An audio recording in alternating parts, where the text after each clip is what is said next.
आपका स्वागत है हमारे चैनल सनातन धर्म में। आज मैं फिर से एक नई कहानी के साथ उपस्थित हूं। तो चलिए कहानी सुनते हैं। वर्षों पहले की बात है। एक शांत गांव सत्यपुर में एक सीधा साधा नौजवान अर्जुन रहता था।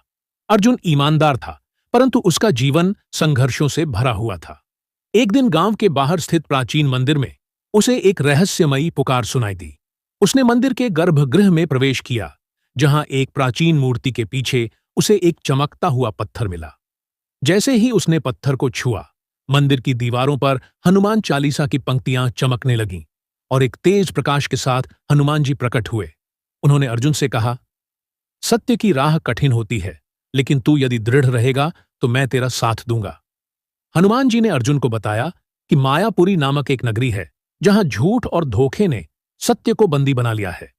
वहां एक राक्षस विवृतासुर राज्य करता है, जो हर सच्चे इंसान को झूठा बना देता है। हनुमान जी ने अर्जुन को आशीर्वाद दिया और अदृश्य होकर उसकी परीक्षा लेने की ठानी। अर्जुन मायापुरी पहुंचा।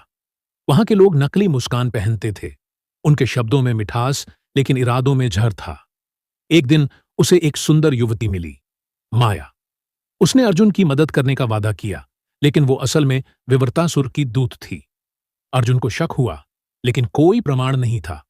माया ने अर्जुन को एक काले मंदिर में ले जाकर कहा कि अगर वह वहां प्रार्थना करेगा तो विवृतासुर उसे मुक्त कर देगा।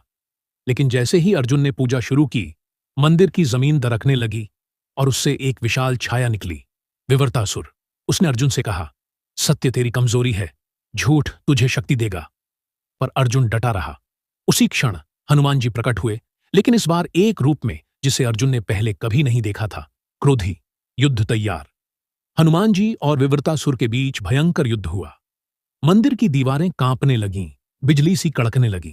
अर्जुन ने सत्य का जाप करना शुरू किया, सत्यम शिवम सुंदरम, जिससे हनुमान जी को बल मिलने लगा। आखिरकार विवृतासुर पराजित हुआ और मायापुरी से झूठ का साम्राज्य समाप्त हो गया। जब अर्जुन सत्यपुर वापस लौटा तो गांव की गलियां बदली हुई थीं। सबके चेहरे भावशून्य थे।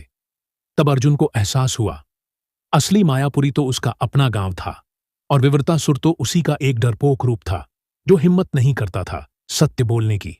हनुमान जी प्रकट हुए और मुस्कुराकर बोले, जिसने अपने भीतर के विवृतासुर को हराया, वही सच्चा विजेता है।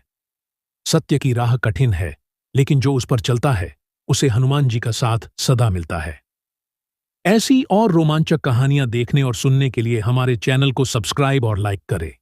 और यदि आप किसी भी भक्त की कथा या कोई अन्य कहानी जानना या सुनना चाहते हैं तो कमेंट में अवश्य बताएं।